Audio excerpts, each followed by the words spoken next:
el día de hoy vamos a discutir sobre la hipertensión pulmonar, la importancia en el tamizaje y cómo esto genera estrategias terapéuticas diferentes.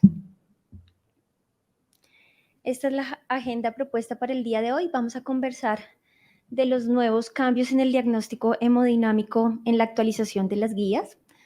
Vamos a conversar del diagnóstico de la hipertensión pulmonar en ejercicio. Vamos a discutir de la clasificación clínica de la hipertensión pulmonar y cómo la prevalencia cambia de acuerdo a las áreas geográficas, haciendo énfasis en la prevalencia de nuestra población. Y por supuesto que este es el objetivo de esta charla, es conversar sobre la importancia de la detección temprana. ¿Cuáles son los objetivos en el diagnóstico? ¿Cuál es el algoritmo y la aproximación sistemática para este? Y terminaremos entonces con unas conclusiones fundamentales. Entonces, iniciando en la definición hemodinámica de la hipertensión pulmonar, sabemos entonces que en esta última actualización de las guías europeas publicadas recientemente hay unos cambios importantes que debemos conversar y esto hace referencia al punto de corte del diagnóstico de la hipertensión pulmonar.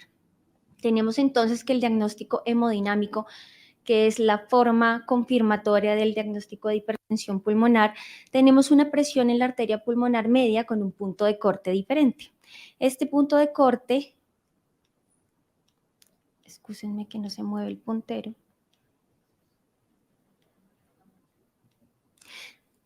Tenemos un punto de corte de mayor o igual a 20 milímetros de mercurio. Entonces vamos a conversar en estudios próximos cuál ha sido la razón de estos cambios. Tenemos entonces una clasificación que sigue siendo vigente, por supuesto que esto nos permite establecer la etiología de la hipertensión pulmonar como un diagnóstico precapilar o postcapilar. Esto, por supuesto, denota la etiología diferente de la hipertensión pulmonar. ¿Y cuál es la razón de esto?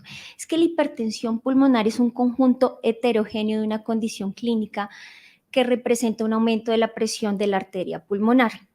Son más de 50 entidades etiopatológicas incluidas en este síndrome que es hipertensión pulmonar, de tal forma que el diagnóstico hemodinámico que condiciona la etiología precapilar o postcapilar nos permite la aproximación terapéutica y etiológica de esto. Entonces tenemos, de acuerdo a la nueva clasificación, que tenemos una presión en cuña que nos va a denotar si es precapilar o postcapilar. El punto de corte para definir como precapilar debe ser una presión en cuña menor o igual a 15 milímetros de mercurio. Y el siguiente cambio de esta nueva actualización en las guías es la resistencia vascular pulmonar. Entonces sabíamos previamente que una resistencia vascular pulmonar mayor o igual a 3 unidades UTS cambiaba la resistencia para clasificarlo. Ahora tenemos un punto de corte diferente y son 2 unidades UTS. Y es el siguiente cambio. Y una cuarta clasificación es aquella combinación de un componente precapilar y postcapilar. ¿Cuál es el componente que predomina en estas condiciones, que es especialmente en falla cardíaca izquierda? Pues no podemos delimitarlo. Pero hay una proporción muy baja de pacientes con falla cardíaca izquierda que cursan con ese fenotipo en particular. Entonces, vamos a conversar en estas actualizaciones cuál fue la razón por la cual se cambió el punto de corte de la presión media de la arteria pulmonar. Antes teníamos que el valor debía ser mayor o igual a 25 y vemos entonces que este punto de corte cambió a mayor o igual a 20 milímetros de mercurio. ¿Cuáles fueron las razones? Por supuesto, unos ensayos clínicos pivotales sólidos en su estructura epidemiológica que nos demostraron cambios en la mortalidad y en la hospitalización por falla cardíaca, como un desenlace compuesto que nos muestra que cuando tenemos presiones en la arteria pulmonar, que en este ensayo clínico recientemente publicado, tenemos en estas curvas que relacionan presión de la arteria pulmonar, mortalidad y resistencia vascular pulmonar. Vemos entonces que la sobrevida disminuye considerablemente cuando tenemos una presión en la arteria pulmonar media mayor o igual a 20 milímetros de mercurio. Y vemos entonces en la segunda gráfica, en el que relacionamos adicionalmente la presión en cuña de la arteria pulmonar menor a 15, vemos que esta mortalidad es incluso mayor. Y cuando queremos establecer si la resistencia vascular pulmonar, que es el cambio en estas nuevas guías, vemos que a diferencia del anterior, el aumento de la mortalidad se presenta cuando la resistencia vascular pulmonar es mayor a 2 unidades Woods. De tal forma que tenemos una disminución significativa como un factor independiente que predice aumento de la mortalidad cuando tenemos presiones en la arteria pulmonar media mayores o iguales a 19, de allí el punto de corte de 20, y adicionalmente cuando tenemos un aumento de la resistencia vascular pulmonar de 2 unidades Woods. Esa mortalidad es mayor para el subgrupo de la hipertensión pulmonar precapilar, como la vemos en la gráfica del centro, en el que adicionalmente a estos dos factores, que son los puntos de cortes nuevos en estas guías, pues tenemos una presión en cuña de la arteria pulmonar menor o igual a 15, es decir, una hipertensión pulmonar precapilar. Entonces, a propósito de esta nueva actualización, tenemos un registro de cómo estos cambios en este punto de corte, que por supuesto deberían aumentar el número de diagnóstico de pacientes con hipertensión pulmonar, y quizás la pregunta es si esto cambia estrategias terapéuticas diferentes. Entonces, fíjense ustedes en estas estadísticas de un registro de Italia en el que vemos las 3 definiciones. La primera definición es aquella definición con la que crecimos nosotros, en el que definíamos la hipertensión pulmonar como una presión media de la arteria pulmonar mayor o igual a 25, con una presión en cuña menor a 15 y una resistencia vascular con un punto de corte previo de más de 3 unidades Woods. Esto diagnosticaba en este registro de más de 3.000 pacientes una proporción de pacientes catalogados como hipertensión pulmonar precapilar del 64%. En esta última actualización que tenemos, con una presión mayor o igual a 20, aumentó un 1.8%, es decir, un 66%. Y cuando hicimos este último cambio con la resistencia mayor a 2, pues tenemos un aumento en el diagnóstico de hipertensión pulmonar del 7%, es decir, alrededor del 71%. ¿Qué buscamos entonces con esto? Detectar más pacientes con hipertensión pulmonar. La pregunta es si eso traduce cambios en la estrategia terapéutica, es decir, si estos pacientes que estamos diagnosticando más con hipertensión pulmonar y estamos etiquetándolos como hipertensión pulmonar precapilar, son candidatos a nuevas estrategias terapéuticas. Y por supuesto esta respuesta es controvertida porque es una actualización reciente, no llevamos quizás ni 6 meses con esta nueva clasificación de hipertensión pulmonar, pero sí hemos visto en unos resultados preliminares de unos ensayos y unos registros internacionales que los pacientes que tienen presiones medias mayores o igual a 20 hasta 24 tienen una clase funcional adecuada y no son tan sintomáticos. De tal forma que cuando los estratificamos en las escalas de riesgo, pues son pacientes que no son candidatos a inicio de terapia vasodilatadora cuando son clasificados, por supuesto, en el grupo 1 de hipertensión pulmonar, es decir, hipertensión arterial pulmonar. Entonces la pregunta es, si esto no traduce cambios en la estrategia terapéutica y no iniciamos tempranamente el tratamiento vasodilatador, ¿cuál es la implicación de esto? Pues por supuesto, seguimiento clínico. Son pacientes que una vez son catalogados con diagnóstico de hipertensión pulmonar, son pacientes que van a tener un seguimiento clínico importante, y esto por supuesto traducirá un inicio temprano del tratamiento vasodilatador y cambios en la mortalidad.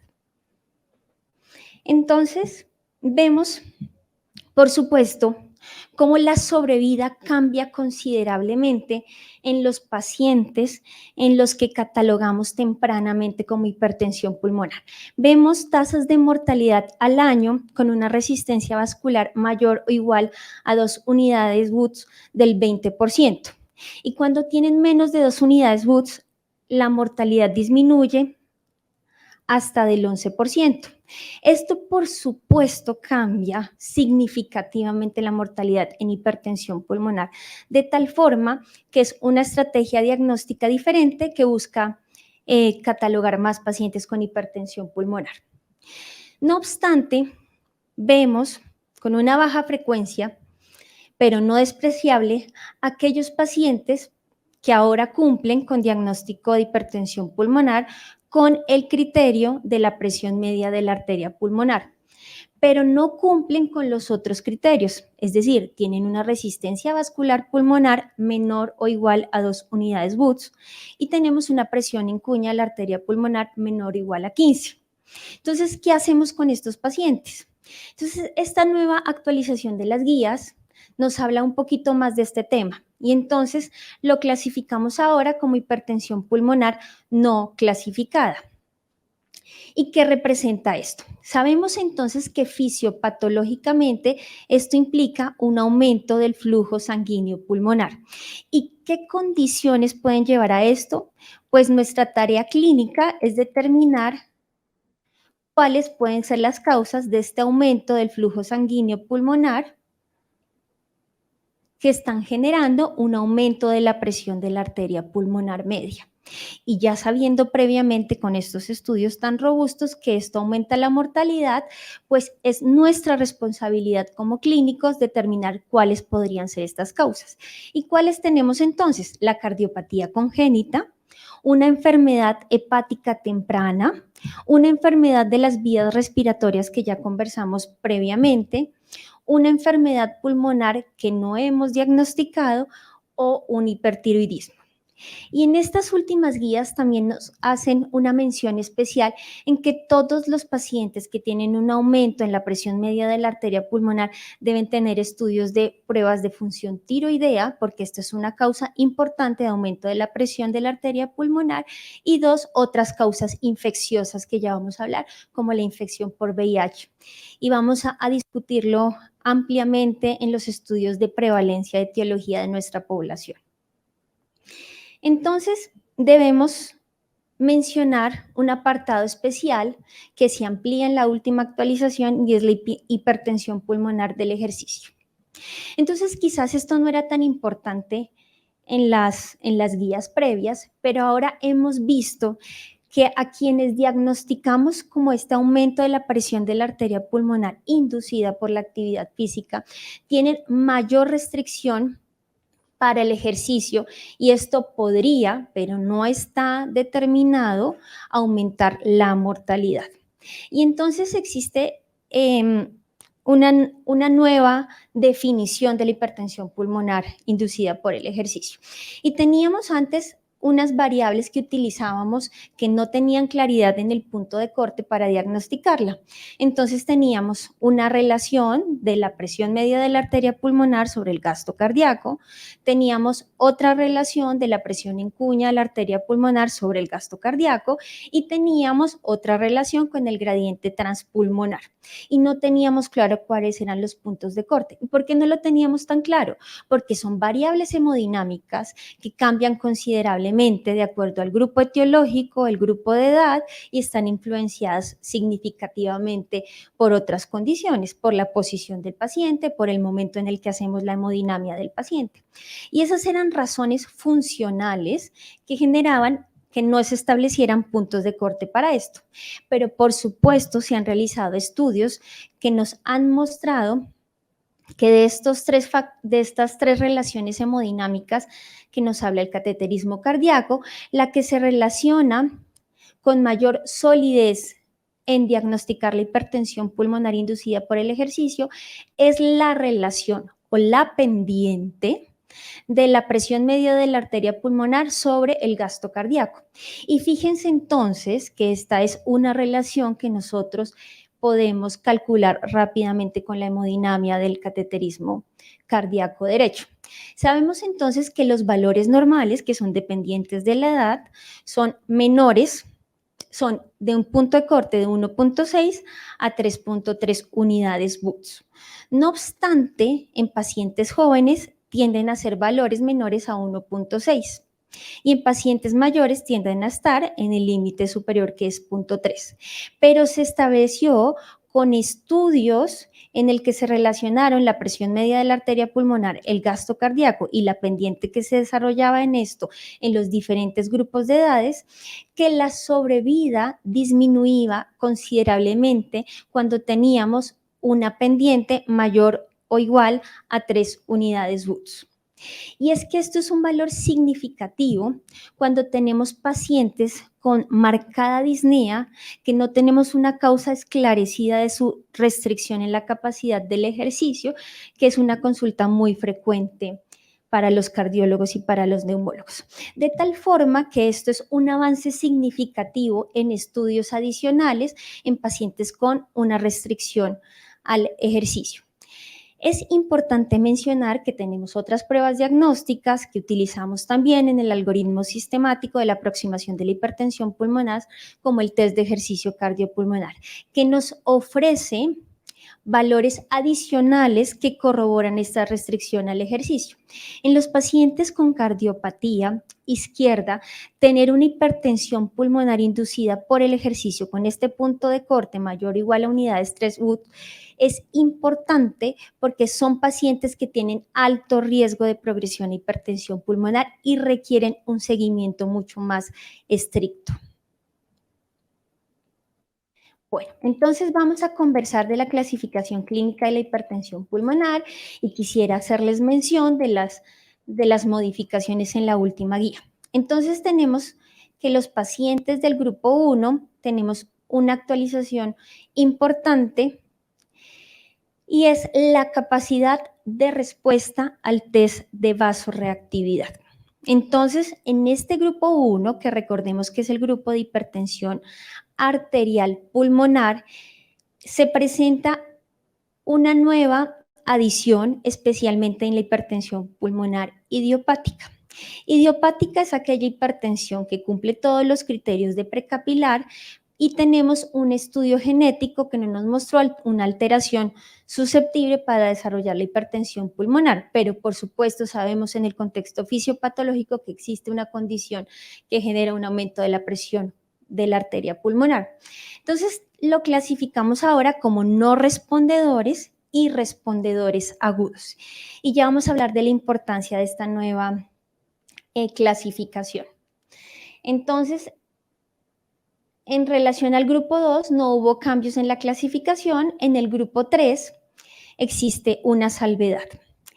Y es que nosotros tenemos con alguna frecuencia en nuestra práctica diaria, especialmente ambulatoria, aquellos pacientes que consultan con hallazgos en ecocardiograma que sugieren aumento de la presión sistólica de la arteria pulmonar como signos indirectos de hipertensión pulmonar y que no encontramos otra causa de hipertensión pulmonar diferente a alteraciones en el sueño. Entonces nosotros lo denominábamos previamente como alteraciones del sueño, que por supuesto correspondía a la apnea obstructiva del sueño. Entonces hacen una salvedad y es que la hipertensión pulmonar exclusivamente por apnea del sueño obstructiva no es tan importante y no puede ser la única causa de la hipertensión pulmonar, especialmente si tenemos una hipertensión pulmonar con presiones sistólicas en la arteria pulmonar en el ecocardiograma muy altas, que no se correlacionan exclusivamente con la apnea obstructiva. Y entonces allí mencionan que ahora debemos denominarlo como síndromes de hipoventilación.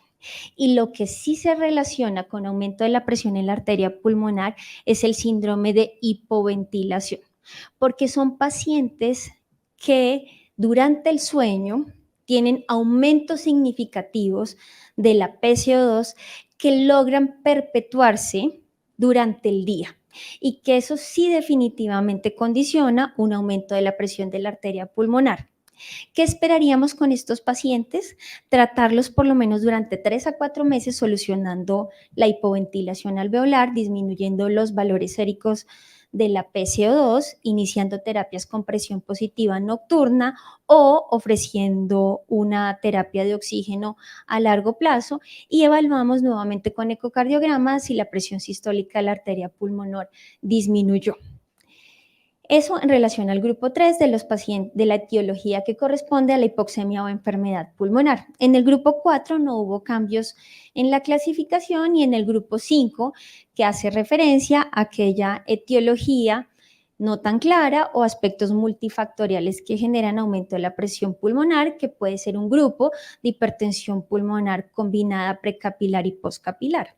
Entonces allí se adicionaron otras etiologías como la falla renal crónica con hemodiálisis, alteraciones sistémicas como la sarcoidosis, enfermedades hematológicas como los síndromes displásicos, la anemia hemolítica, que sabemos que de forma multifactorial aumentan la presión en la arteria pulmonar. Entonces, quisiera conversar de la epidemiología y la prevalencia mundial y local de la hipertensión pulmonar. En general, la hipertensión pulmonar tiene una prevalencia muy baja. Y fíjense que es menor al 1%, ¿sí? Y sabemos que es alrededor de 15 a 50 casos por millón de adultos. Esto, por supuesto, ha aumentado significativamente, ya lo vimos, porque hemos sido mucho más estrictos en los criterios diagnósticos hemodinámicos de esta patología. Sabemos que es mucho más prevalente en mujeres, especialmente cuando estamos hablando de la hipertensión del grupo 1, ¿sí? Alrededor del 62 al 80% de los pacientes en los registros internacionales corresponden a mujeres y desafortunadamente el 85% de los diagnósticos de hipertensión arterial pulmonar son inapropiados, incompletos o por supuesto implica un retraso en el diagnóstico. Y entonces sabemos, de acuerdo a la frecuencia de aparición de estos diferentes grupos, que la más frecuente hace referencia al grupo 2, que es el 80% de los casos que corresponde a los cardiólogos, y es la cardiopatía izquierda o la enfermedad valvular. Tenemos que la siguiente causa a nivel mundial corresponde a la enfermedad pulmonar, que nos corresponde a nosotros los neumólogos, y las causas que conllevan a hipoxemia, y por supuesto se distribuye en la hipertensión arterial pulmonar, que es aquella que es susceptible a estrategias dirigidas vasodilatadores que cambian la sobrevida y la calidad de vida de estos pacientes, y seguido por la enfermedad tromboembólica crónica, que corresponde al 5%, que tenemos afortunadamente estrategias quirúrgicas que cambian también la sobrevida y algunas opciones de vasodilatadores. Y el 5% que son las causas raras que tienen desafortunadamente muy pocas opciones terapéuticas, y por supuesto corresponde al tratamiento de base de la condición que generó este aumento del flujo vascular. Entonces no podríamos pasar sin conversar dentro del grupo 1 de hipertensión arterial pulmonar cuáles son las drogas, medicamentos tóxicos o exposiciones que generan un aumento de la presión pulmonar.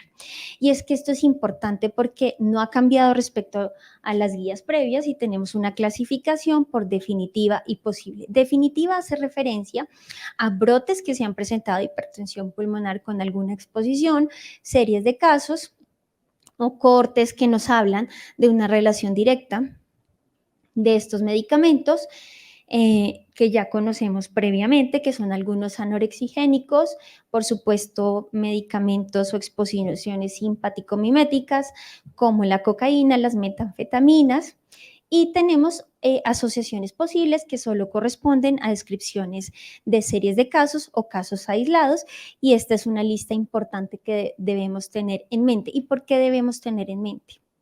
Porque la hipertensión arterial pulmonar inducida por medicamentos es susceptible a tratamiento con beta bloqueadores, con bloqueadores de canales de calcio, en caso de que el test de vasorreactividad sea positivo. Por eso es tan importante mencionarlo y conocerlo. Entonces, esta es una lista que debemos interrogar a todos nuestros pacientes cuando se presentan con hipertensión pulmonar. Entonces, de acuerdo a la etiología, y esto es fundamental conocerlo, porque nos permite entender con qué frecuencia estamos frente a la hipertensión pulmonar en nuestros pacientes, entonces tenemos en esta descripción reciente en el que sabemos que el 50% de las causas de hipertensión arterial pulmonar son causas secundarias y el 46% corresponde a hipertensión pulmonar idiopática, que también es susceptible a tratamiento con el test de vasorreactividad, a bloqueadores de los canales de calcio o agentes vasodilatadores. Tenemos un porcentaje del 2% a la hipertensión arterial pulmonar de origen familiar, por supuesto la EBOP, que es una enfermedad capilar veno-oclusiva, y la hemangiomatosis, en el que son entidades muy poco frecuentes, pero con tasas de mortalidad muy alta. Y dentro de las causas secundarias tenemos, por supuesto, la enfermedad congénita, la enfermedad por VIH y la exposición por medicamentos. Y entonces, fíjense que nosotros estamos ubicados en el que el 50% de las causas de hipertensión, ya no del grupo 1, sino de las otras causas, el 50% corresponde a falla cardíaca izquierda y el 45% corresponde a enfermedad pulmonar. De tal forma que la hipertensión pulmonar, que corresponde a los grupos restantes, se divide entre los cardiólogos y los neumólogos en su estudio etiológico. Vemos entonces que hay otras causas infecciosas como la esquistosomiasis, que es una causa de hipertensión arterial pulmonar que afortunadamente tiene una prevalencia muy baja en nuestro medio, pero en países como África es significativa. Entonces, vamos a hablar de la importancia de la detección temprana. Entonces, fíjense ustedes este porcentaje tan importante, y es que 32% de los pacientes con hipertensión pulmonar experimentan un retraso mayor de 2 años en el inicio de los síntomas y en el diagnóstico, ¿sí? Y eso implica que nosotros no los diagnostiquemos con una clase funcional temprana, y no diagnosticarlos con una clase funcional temprana denota un aumento en la mortalidad.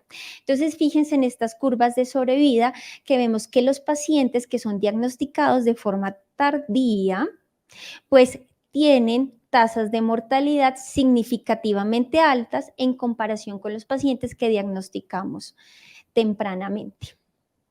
Y entonces vemos que los pacientes que diagnosticamos con IJA o con clasificación de la OMS de 1 a 2 tienen tasas menores de mortalidad versus los pacientes que clasificamos con IJA 3 o 4. De tal forma que el mensaje inicial es un diagnóstico temprano con una clasificación hemodinámica estricta. Por supuesto, sin tratamiento para la hipertensión arterial pulmonar, la sobrevida es solo de 2.8 años. Es muy baja. Entonces, vemos que si al paciente antes del inicio del tratamiento vasodilatador lo diagnosticamos con una clase funcional de 4, la sobrevida en promedio es solo de 6 meses. Si diagnosticamos al paciente con una clase funcional 1 a 2 antes de iniciar el tratamiento, la sobrevida es de 4.9, casi 5 años. Fíjense entonces la diferencia tan importante en la sobrevida de estos pacientes si no les establecemos un diagnóstico temprano. ¿Y cuáles son las causas por las cuales no diagnosticamos estos pacientes? Es que primero los síntomas de esta enfermedad son inespecíficos y ya lo vamos a ver más adelante. El síntoma cardinal es la disnea con el ejercicio, que puede tener muchas causas, por supuesto. El segundo, desafortunadamente, son concepciones erróneas en los criterios diagnósticos y esa es la razón de esta charla. La tercera es que existe una declinación no entendida completamente en la utilización del cateterismo cardíaco derecho, a pesar de su perfil de seguridad absolutamente aceptable. Y la última es un exceso en la confianza en los valores del ecocardiograma, a pesar de que sabemos que tienen una precisión inadecuada para medir una hemodinamia directa de las presiones del corazón derecho y de la arteria pulmonar. Eso quiere decir que si no los diagnosticamos, no implementamos el tratamiento, luego aumentamos la mortalidad de nuestros pacientes. Entonces, ¿cuál es el objetivo del diagnóstico? El principal que quizás es el motivo más importante de esta presentación, es despertar en ustedes la sospecha temprana de hipertensión pulmonar y con esto garantizar una derivación rápida a los centros expertos de hipertensión pulmonar, especialmente en la hipertensión pulmonar grave. ¿Y cuál es la hipertensión pulmonar grave? Pues la hipertensión pulmonar del grupo 1, es decir, la hipertensión arterial pulmonar. Es decir, la idiopática, que vimos que representa el 40% de los casos, la familiar, la inducida por medicamentos y no menos importante, la tromboembólica crónica. Y el segundo objetivo es que nosotros como internistas identifiquemos cuáles son las enfermedades de base con un estudio sistemático muy juicioso, especialmente en los pacientes con hipertensión del grupo 2 y del grupo 3, porque si bien no son susceptibles a tratamiento vasodilatador, esto sí aumenta la mortalidad e implica que intensifiquemos el tratamiento de base de estas enfermedades. Entonces, esto era para enfatizar en que los síntomas pueden ser tempranos o pueden ser tardíos, que son inespecíficos porque, por supuesto, pueden ser explicados por una variedad de etiologías, tanto pulmonares como cardíacas o cardiopulmonares, y que esto genera un retraso en el diagnóstico. Entonces, tenemos que calculamos la probabilidad de hipertensión pulmonar inicialmente con el ecocardiograma, tenemos la velocidad de regurgitación tricuspidia con un punto de corte mayor o igual a 2.8, que no ha cambiado en las actualizaciones anteriores, pero les cuento que hay estudios en curso que están validando la relación de la velocidad de regurgitación tricuspidia con los nuevos puntos de corte de criterios diagnósticos hemodinámicos, entonces estamos a la espera de estos resultados preliminares. La velocidad de regurgitación tricuspidia como único criterio diagnóstico para determinar la probabilidad de hipertensión pulmonar es insuficiente. Es decir, requerimos de criterios adicionales que no vamos a enfatizar en el ecocardiograma para calcular la probabilidad de hipertensión pulmonar. Si tenemos una alta probabilidad de hipertensión pulmonar, hacemos estudios complementarios y remitimos a un centro experto. ¿Y cuáles son estos estudios sistemáticos, que es la aproximación que debemos tener en mente como internistas? Entonces, vamos a clasificar al paciente de acuerdo a la enfermedad de base y para eso necesitamos descartar o confirmar las dos entidades más prevalentes de hipertensión pulmonar, que son, ya los vimos, enfermedad cardíaca y enfermedad pulmonar. Para la enfermedad pulmonar realizamos pruebas de función pulmonar, que ya el doctor Acero nos explicó en detalle. Para la enfermedad cardíaca utilizamos el ecocardiograma, que nos ayuda a evaluar los signos de disfunción diastólica como falla cardíaca, contracción de eyección preservada y por supuesto las valvulopatías izquierdas, que representan el 70% de las causas de hipertensión pulmonar del corazón izquierdo.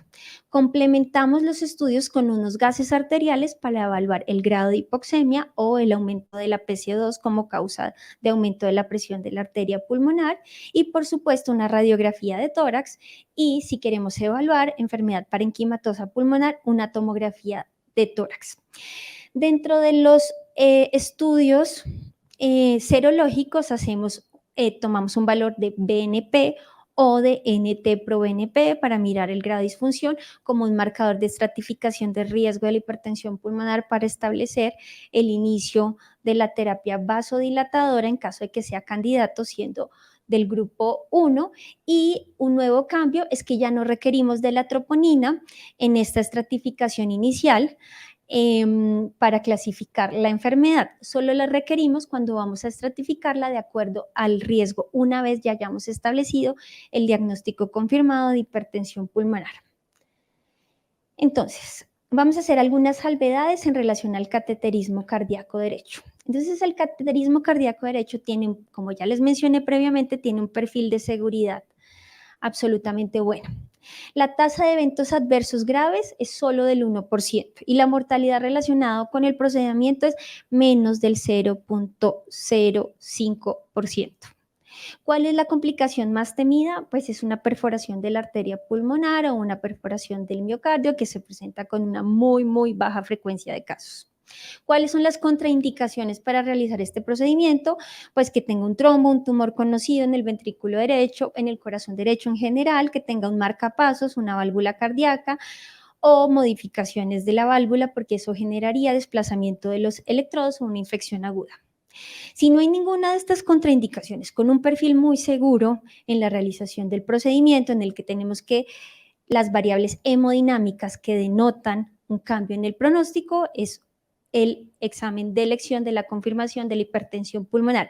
¿Quiénes tienen indicación de realizar el cateterismo derecho? Todos los pacientes con sospecha de hipertensión arterial pulmonar o del grupo 1.